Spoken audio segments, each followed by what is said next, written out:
السلام عليكم ورحمة الله وبركاته. الأكلة اللي قدامنا ديّة لو كلها مريض السكر أو كلها حد عنده التهابات في المفاصل وفي العظام طبعًا هتزود له المرض بتاعه. طيب هنا في الفيديو هنتعلم إزاي نعملها ونقلل الأخطار بتاعتها أو الأضرار بتاعتها. هاقول لكم على 5، 6 تريكات نعملها بحيث إن إحنا لو نفسنا فيها ما تضرناش أوي. تعالوا بقى كده نبدأ ونشوف مع بعض. نقول اللهم صل وسلم وبارك على سيدنا محمد، ونبدأ بقى كده يا جماعة. اللي مش مشترك في القناة يبدأ إن هو يشترك معايا في القناة ويحط لايك للفيديو ويسيب كومنت حلو كده يقول استفاد من الفيديو ولا لأ.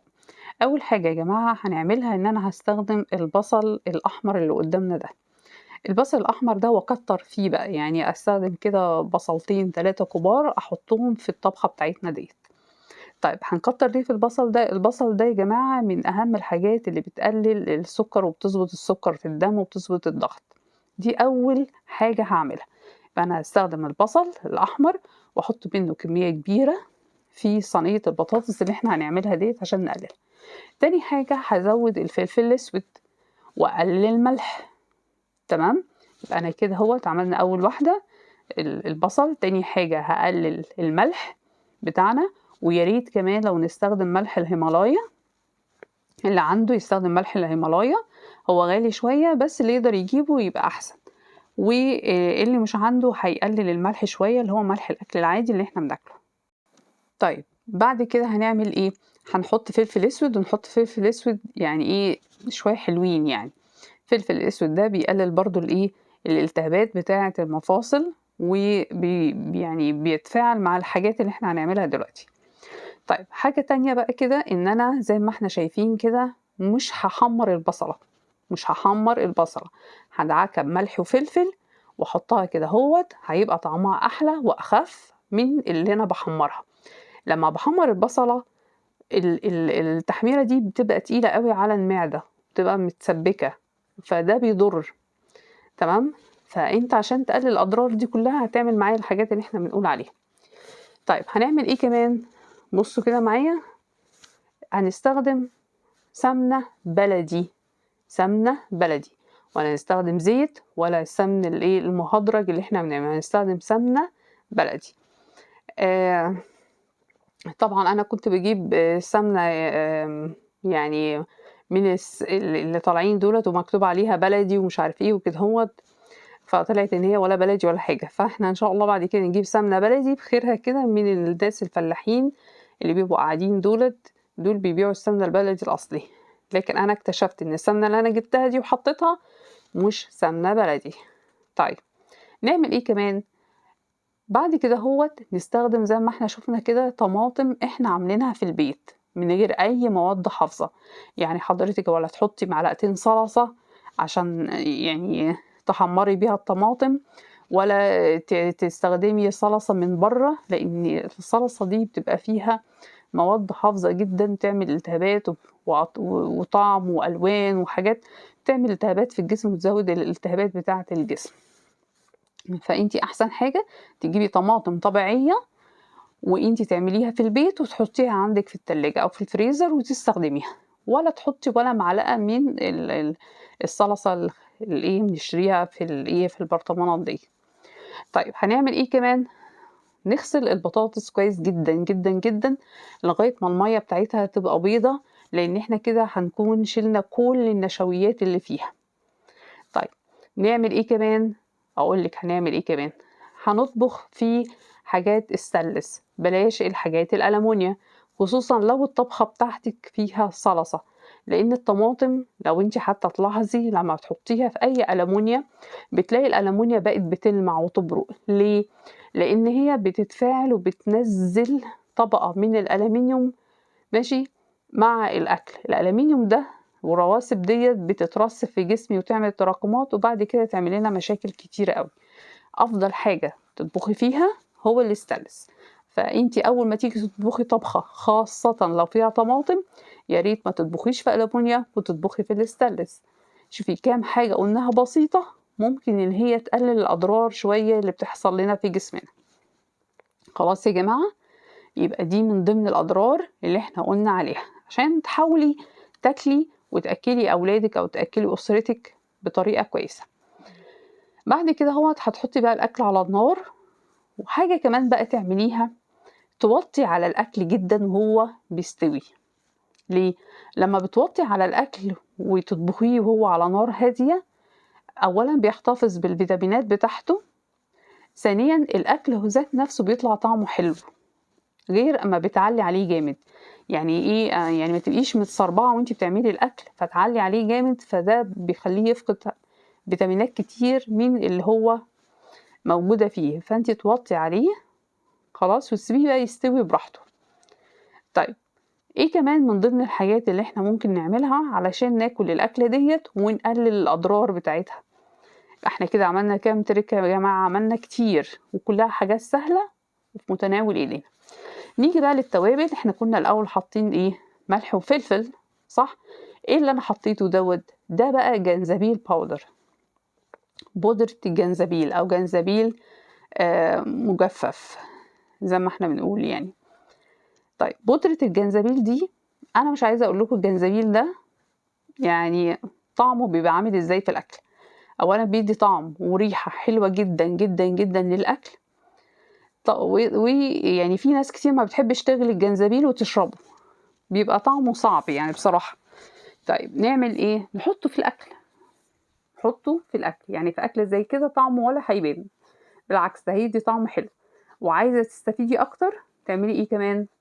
تحطي معاه شويه كركم. كركم ده فظيع بالنسبه للالتهابات بتاعه الايه؟ الجسم. فنقول تاني، نحط جنزبيل، نحط كركم، ويا ريت بقى لو تحطي كمان شويه توم في صينيه البطاطس دي. التوم يعني مش عايزه اقولك مفيد قد ايه. يعني التوم ده فيه الكبريت ده اللي بيمنع الالتهابات، ويعني فيه حاجات كتيره جدا يعني مش قادر اقولك، وبيفيد كل حاجه في جسمك، وينظم مستويات السكر وحاجات كتيره جدا جدا فوائد للتوم.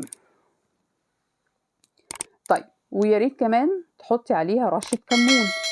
تمام؟ يبقى انا صينيه البطاطس حط لها جنزبيل وكركم وكمون وحط لها شويه توم، هتبقى يعني قمه في الفيتامينات اللي انا هاخدها منه. يعني انا هاخد منها حاجات حلوه قوي. طيب ايه تاني اعمله؟ وانا بحط الرز زي ما احنا شايفين كده لازم اغسله كذا مره بحيث ان هو ينزل كل النشا اللي فيه. طبعا احنا عارفين ان الرز ده نشويات، بس بالرغم ان هو نشويات بس فيه فوائد. طب انا عشان استفيد من الفايده بتاعته ديت هعمل ايه؟ اولا اما اجي اغسله كويس جدا لغايه ما الميه بتاعته تبقى بيضه. تمام؟ شايفين ازاي كل ما بغسله الميه بتاعته بتبقى ابيض. ثانيا اسيبه منقوع شويه في الميه، يعني اغسله واسيبه منقوع شويه حوالي نص ساعه كده ولا حاجه، عقبال ما احضر الحله واحمر الشعريه واعمل الكلام ده كله. لما هسيبه نص ساعه بعد كده هشطفه من الميه اللي فيه وابدا اللي انا استخدمه. كل ده بينزل النشا اللي موجوده فيه، انا مش محتاجه نشويات كتير. تمام كده؟ يبقى انا كده هستفيد من الرز. طيب احنا الرز اصلا بيتخن، بس لما اكله جنب البطاطس هيبقى ارحم من العيش. يبقى انا ما اكلش الوجبه دي بالعيش.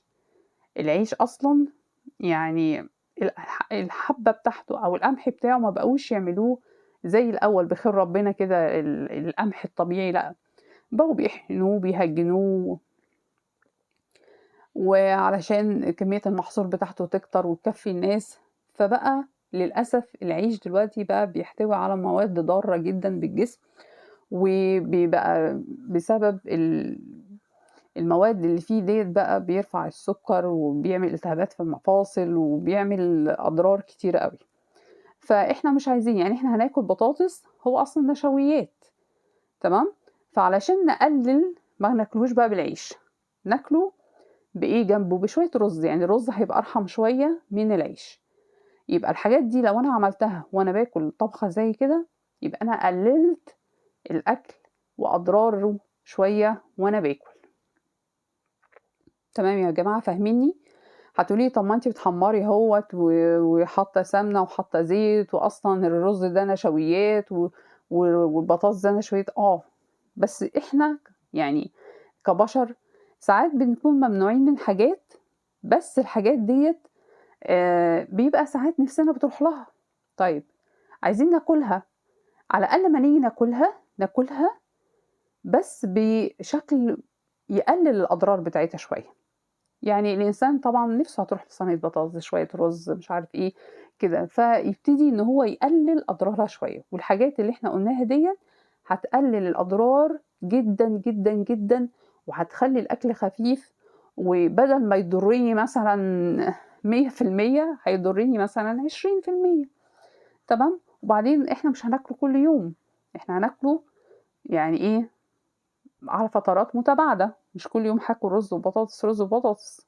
تمام، يبقى أنا ده قصدي من اللي أنا باقوله، من الفيديو ده قصدي عليه. يعني أنا باعمل الفيديو ده ليه؟ علشان الناس ما تتحرمش من الأكل، وعلشان الناس تعرف الأخطاء اللي إحنا بنعملها في الأكل إيه، فما تعملهاش. تمام، فكل الحاجات اللي إحنا عملناها ديّة بنحاول يا جماعة، بنحاول نقلل نسبة السكر في الدم، نحاول نقلل الضغط، برضه الملح ده الكتير ده بيرفع الضغط، فأنا هاحاول أقلله. يعني هنا كمان حاجة تانية، ما استخدمناش إيه، ما استخدمناش مرقة دجاج. تمام، ما استخدمناش إيه، مرقة دجاج. ليه؟ لإن مرقة الدجاج دي برضه فيها مواد مضرة جدًا، جدًا، جدًا، وفيها مواد مصنعة، وفيها أطعمة، وفيها ألوان، مش عايزة أقول لكم إن كمان في بعض المصانع بتعملها من مخلفات الفراخ. تمام، فطبعًا كل ده على إيه؟ علشان الطعم. لأ، إحنا الحاجات والتوابل اللي إحنا حطيناها ديّة هتدّيني نفس الطعم، وهناكلها ومش هنحس إن إحنا ما حطيناش فيها مرقة دجاج. تمام، دي المفروض ما نسميهاش مرقة دجاج، دي نسميها مرقة الموت، مرقة الأضرار، المرقة المسلطنة. يعني الحاجات دي كلها، تمام، اللي إحنا بقينا بنحطها في الأكل. يعني إحنا كنا زمان أهالينا بتاكل أكلات طبيعية، ما حدش كان بيشتري مثلًا مرقة دجاج ولا طماطم من برّه ولا الحاجات دي، كانوا بيجيبوا حاجة فريش كده ويعملوها.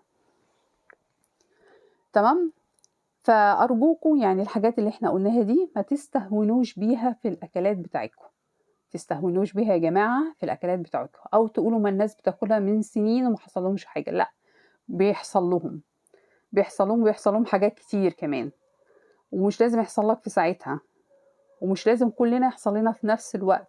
في جسم بيحصل على طول في الأضرار دي، وفي جسم بياخد وقت. تمام، وعشان برضه الأكل يطلع طعمه حلو هندخل صينية البطاطس دي في الفرن، والله هتاكلوها روعة. بس انتوا جربوها بالطريقة اللي أنا قلت لكم عليها. وطبعا لما تيجوا تغرفوا ما تغرفوش كميات، هنغرف شوية على قدنا وهناكل وهنتبسط، وهيبقى الأكل كده فيه شوية توابل حلوين، معمول بطريقة حلوة، معمول ني في ني، معمول في صواني صحية. فده يعني نصيحتي ليكم. تمام، يا رب أكون فدتكم النهاردة في الفيديو، وتكونوا استفدتوا معايا من الطريقة ديّة. وعلى فكرة أنا باعمله أكل كده أهوّة علشان يبقى خفيف عليَّ وأنا باكل. أستودعكم الله، ويا ريت كل اللي عجبه الفيديو يحط لايك ليه، ويسيبوا لي كومنت كده قولوا لي هتعملوها بالطريقة دي والّا لأ، ولو جربتوها قولوا لي جربتوها وطلعت حلوة معاكم والّا لأ. هاستنى كومنتاتكم، وهاشوفكم إن شاء الله وفيديو جديد.